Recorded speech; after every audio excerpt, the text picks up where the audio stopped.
Hello everyone, welcome to Basic and Speaking English Daily Vlogs Day 16. Today I will explain about to be form, present tense, વર્તમાન કાળના to be ના રૂપો.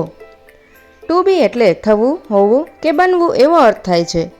Simple present tense એટલે કે સાદા વર્તમાન કાળ માટે to be ના રૂપો છે am, is અને are. જેમાં એકવચન અને બહુવચન વાક્યો બનાવવા માટે I સાથે am, you સાથે are, he સાથે is, she સાથે is, it સાથે is અને બહુવચનમાં we સાથે are, you સાથે are અને they સાથે are નો ઉપયોગ થાય છે. હકાર વાક્યો સાદા વર્તમાન કાળ બનાવવા માટેનું ફોર્મેટ છે સબ્જેક્ટ પ્લસ ટુ બી ફોર્મ પ્લસ ઓબ્જેક્ટ એટલે કે કર્તા તેની સાથે am, is કે are તથા અન્ય શબ્દો.